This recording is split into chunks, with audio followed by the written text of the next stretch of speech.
Greetings, everyone.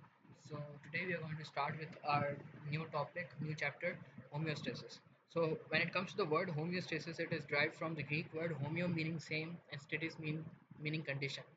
Homeostasis is a word which means same condition or maintaining the same condition on the interior. It was a term which was first given by Wal- Walt Bradford Cannon, who was an American scientist. He was an American physiologist who gave this term. And what he did was, what he said is, how he defined this term was that it is a physiological process. It is a physiological process in which the organism maintains the internal environment of the body, the internal state of the body with respect to the changing external environment of the body. We know that within our surrounding, the temperature around us is continuously changing. The environmental conditions are continuously changing. Pressure is continuously changing. Um,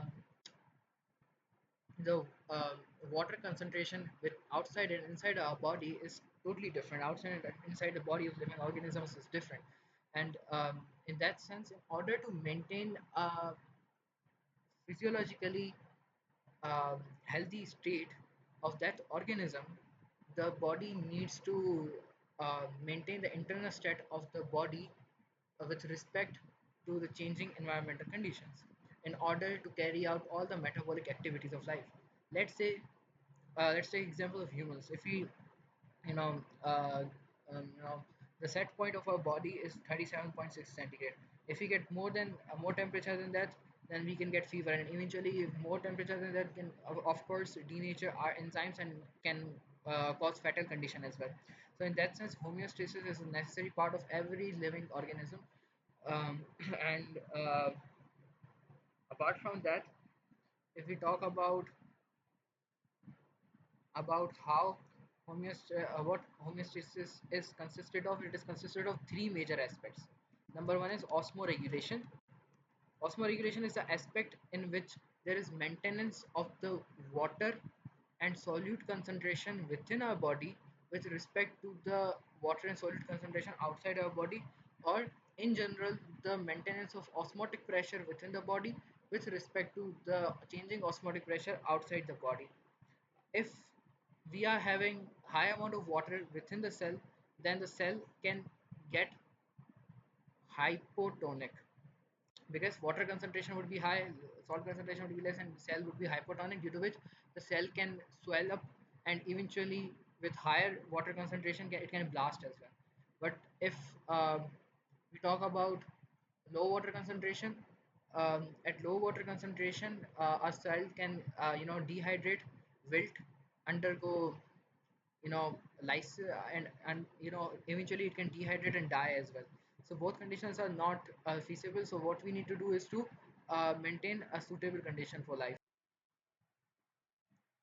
Osmoregulation, for example, if the amount of water inside the body is being increased, and cell could be swelled and be busted up in case of animals, and in case of plants it can swell up, due to which metabolic activities can be affected, due to which osmoregulation is an important process.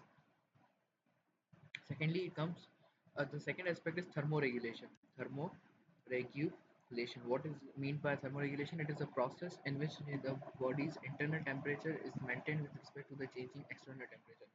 The thermoregulation is maintained with in order to maintain an optimum temperature for the enzymes, for the workability of enzymes and all other metabolic activities, since are dependent on enzymes, can require a specific temperature for the body. So for that, the endothermic organism, particularly endothermic animals, which are birds and mammals, require have the capability to change and maintain their internal temperature with respect to surrounding external temperature. While ectothermic are those which do not change their environment, which do not change their temperature with respect to the external temperature. Examples of these include amphibians and reptilians.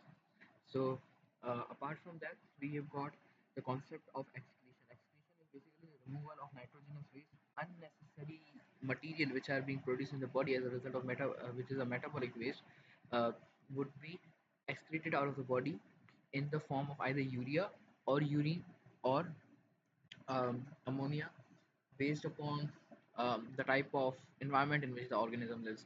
So, excretion is simply the removal of the nitrogenous waste. Now, when it comes to the feedback mechanism through which homeostasis occurs, now there are two types of feedback mechanism. First, we need to understand that what is a feedback mechanism. It is a check and balance system, check and balance mechanism in which the body checks and balances if everything is working properly. If not, the system can be uh, the system can be balanced out accordingly. Coffee. So so feedback mechanism are of two types. What basic The basic components of feedback mechanism is are three. Number one is receptor. Receptor is any sort of cell, tissue, organ which can detect the change in the environment or change in our body, which is known as internal stimuli or external stimuli, which can detect the internal or external stimuli and then carry this message forward towards the control center, which is also known as CNS, central nervous system, which includes brain as well as spinal cord. So within the central nervous system, that stimulus is evaluated. The response is generated from the central nervous system control center, um, from where the response is then carried towards the effector. Effector is the third part after control center being the second part, which basically generates the response with respect to the stimuli. Now, effector can be of two types. First type is muscles and second type is glands. So it is important that we need to understand that effector has two major categories, two major types, which is muscles and glands. If it is sent to glands, then it will secrete hormones or any sort of secretion with this, which they secrete. If it is muscle, then muscles would be generating mechanical response in spite of that.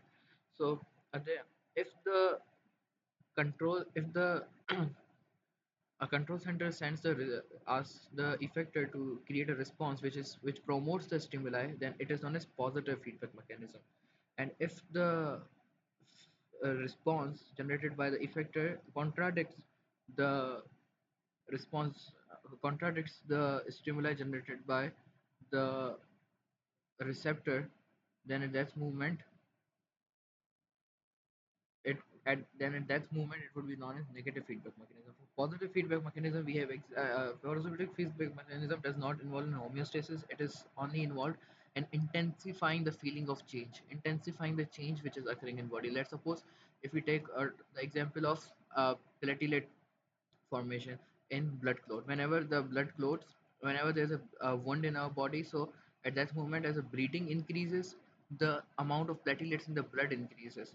So at that moment, both amount of platelets increase in the blood as a result of increasing bleeding, which are directly proportional, which are being increased, which are being the number of platelets are being promoted as a response generated due to the external stimuli, which is the occurring of wound in the body. So in that sense, this is a positive stimuli which is being generated. Soon as the bleeding stops, the positive feedback mechanism also stops.